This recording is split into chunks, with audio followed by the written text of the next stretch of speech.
Just a couple of other little things to mention. CPU usage is fairly kind. These are HD videos, so they're quite big, or at least they contain quite work-intensive codecs to play them back. But basically, modern computers are designed to deal with this stuff. This is my Mac's activity monitor here, and you can see that just idling, I've got a few things running, and my computer's not really under any strain whatsoever. And even if I was to play back these clips, it's not really adding anything to the processing overhead. Obviously, when you start to get lots of kind of big contact instruments and heavy effects going, that's a bit of a different story. But by themselves, they really don't place much strain on a modern computer. Even if I was to do something graphics intensive, like actually moving this around as it plays back, you can see that places a lot more strain on the CPU because it's having to think about a lot more stuff at once, but it's still not kicking in the fans or anything like that.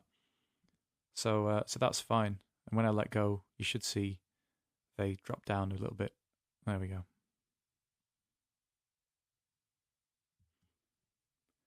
One other thing that's possible from within Cubase, and it's a slight anomaly because it's not really like anything else that the software does, is you're able to replace the audio in a video file using Cubase. Now, it's quite strange. You don't necessarily have to bring any of those files into Cubase first. You can use Cubase as a kind of middleman to do it, which is quite odd. I'm just going to get rid of that. And the way that works is if you go into File here, there's this funny option called Replace Audio in Video File. And if you click on that, it lets you select a video file that you want to use as the source of the video but not the sound. So I might choose this one, for example. And then I would be able to choose an audio file. Now, I'm not going to do it because it would overwrite the audio in the original file. But if I chose from here an audio file, Cubase would be able to glue that audio file into the video file, almost kind of outside of itself. As I say, you don't actually have to import any of that stuff. It's quite odd. It's a bit like a video conversion program style task, but Cubase can do it. And the reason you might use that would be, for example, if you'd created a whole soundtrack for a video and you had the video on your hard drive, you could export a mix of your music and then you could use this tool to glue that mix into your video file. That's something that you would normally want to do using proper video software.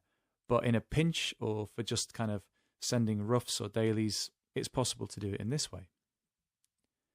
One other thing to mention is inside the preferences here, right at the bottom there's a video section. And there are a couple of settings. You can tell Cubase to always extract the audio when importing a video file that has audio. It doesn't have to do that, but you can make it do it. And you can also manually set the thumbnail memory cache size. Again, 50 megs is, I think, the default and shouldn't give you any problems. You can put that up if you want.